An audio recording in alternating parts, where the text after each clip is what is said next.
As is his MO, Mayor Bill de Blasio 15 minutes late for an appearance at a Brooklyn church on Sunday.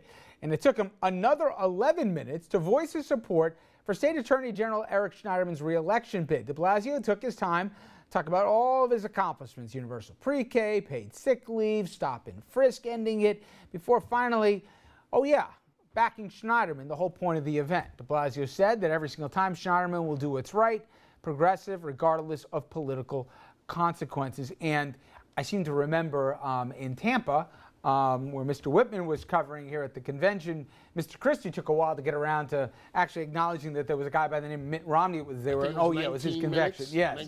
Felt like longer. Felt like a whole lot longer. This is, my question about this is, it's your event. You're the guy or the woman who's being endorsed or whatever else. So you don't step on the same things they say. Don't you get an approved script beforehand as to what they're going to say? And you say, wait a minute, it takes you to page 14 before you say my name. Isn't there more? It depends on how powerful you are, honestly. You referenced the situation with Chris Christie and Mitt Romney. It's been reported that the Romney folks did not have a pre-approval permission of what Governor Christie was going to say. So it depends on who you are. Mayor de Blasio and Attorney General Schneiderman, I'm sure that he had no veto over what the mayor was going to say. But here's the thing, this endorsement of Schneiderman by de Blasio was hey, here's everything that I believe in from de Blasio, here's everything that I've done, and if you agree with this, you should vote for Eric Schneiderman, that's why I support him. So he was using his own agenda as a rationale for explaining his support of Schneiderman, whereas Chris Christie in Tampa was all about Chris Christie. If I'm endorsing you, it takes me 11 minutes of a 14-minute speech to say your name, you're not going to be happy. Yeah, but I'm standing right next to you, and you're awesome. You're going to tell everybody why I'm awesome for standing next to you. Isn't there a form, good form and bad form? Isn't this kind of like, I get no points for that? You're there for them, right? I do appreciate that. You really did try to defend this. You know, I think there's a way to mention him at the beginning, talk about exactly what Andrew said. This is why I'm supporting him, and here again I'm supporting him. You know, the problem is, as you get to kind of the Chris Christie, Mitt Romney issue, is that people resent that. People behind the scenes who are supporting the, you know, in that case, the president-elect, they start to resent it. And it may not hurt you now, but going down the line, those kind of party ties matter. But in every story, they count the minutes now. Everybody knows it's the minutes. How long? But let me give you one example here. At the time, George Pataki, unknown at the time, comes to City Hall from an endorsement from fellow Republican Rudy Giuliani, and he's left standing in the hallway. Rudy wouldn't even see him.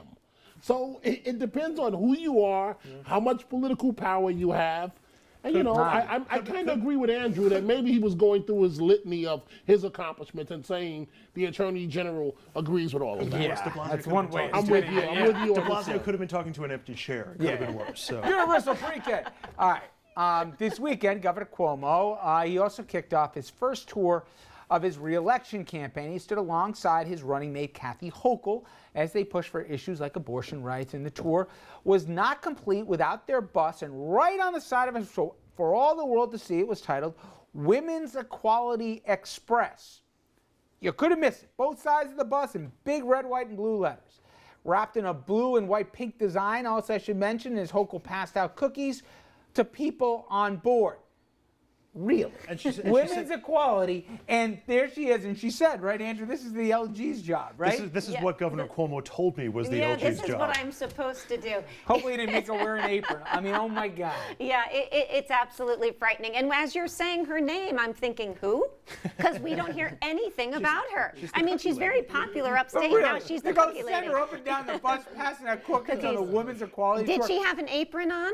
No, I made that up, but it would have made the story better. Okay, now you tell me what's worse. What the governor did there, or about the College Republican National Committee. They came up with this new web ad targeting female voters, and it's drawing some criticism from the left. The ad pretty much speaks for itself. Take a look.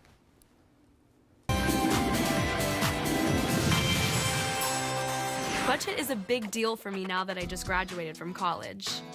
The Rick Scott is perfect. Rick Scott is becoming a trusted brand. He has new ideas that don't break your budget. But Mom has other ideas. I like the Charlie Crist.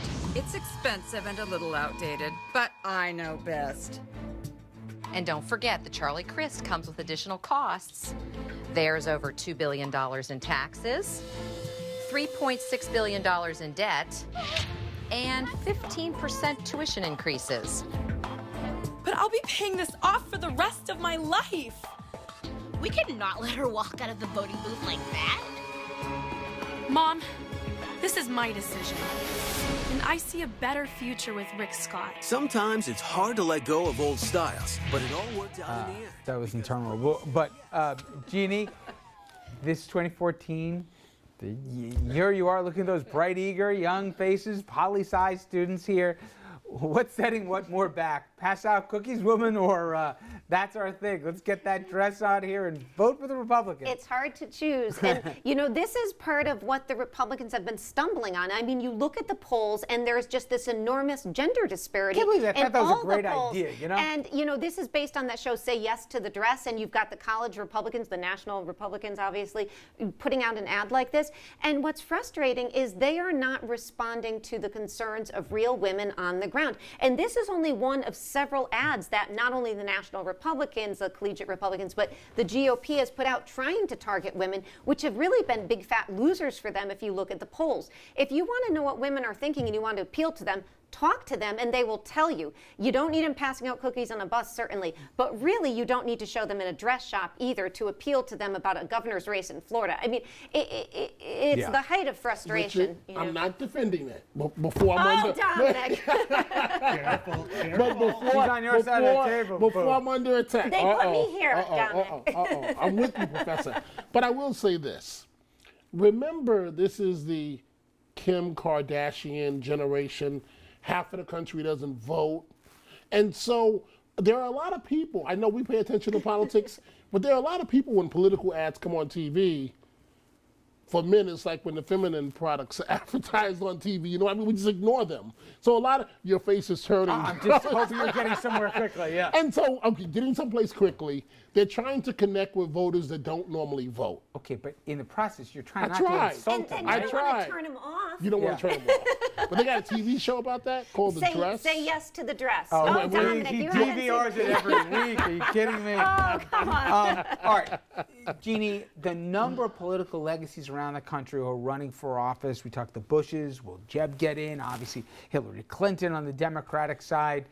You don't think this is just coincidence, obviously? There's obviously history. Talk to the Adams of the world, et cetera. Good or bad? Well, it's interesting. It's increasing. By some counts, we have about 16 legacies running.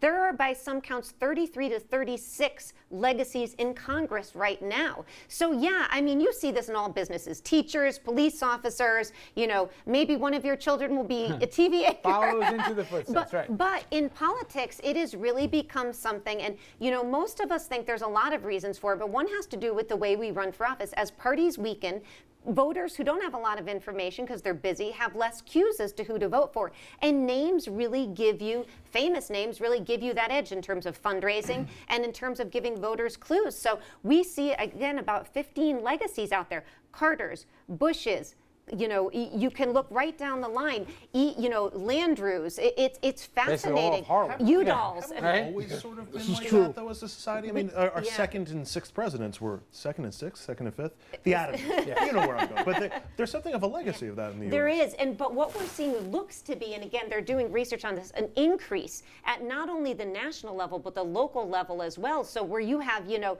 looking in Congress, where you could have 36 members. Well, maybe and I take the unpopular position, but it doesn't bother me in that you have to know what you're getting into. And I think so many times, look at some of the freshman classes we've seen where people have no idea what the job entails. They come in completely unprepared, not just prepared, but also unaware of what's involved in this. If you've seen the slings and arrows and the nitty-gritty part that comes along with elected office from your family, whether it be a parent or a brother or a sister, whatever the case may be, and you still want to go into it, there's an awareness attached to it. I know there's inherent benefits, obviously, name recognition, connections, etc.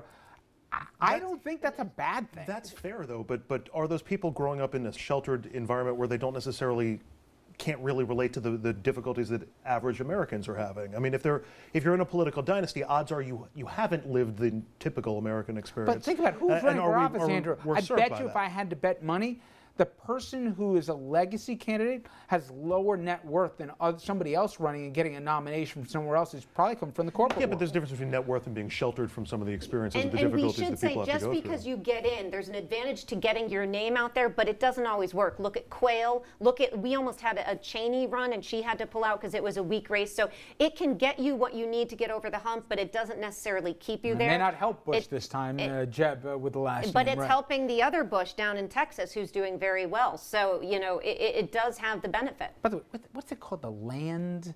The Land Commission. It's either the Land Commission or is he running for the Cemetery Commission? No, but the There's land actually commission, both. that's It's like the a real land- powerful job. It It actually is. It's very powerful. They statewide control, office. and they control enormous amounts of real estate and funding. So it's Because there's enormous amounts of land in Texas. yeah, and he's a shoo-in. All right. We come back here. We talked about fracking. There's another big issue going on, and the governor's fingerprints obviously on this one in New York. I'm talking about the Tappan Zee Bridge. And project took another leap today. We're going to have the story, including the visual images with the giant crane, the bars, the whole bit here when we come back.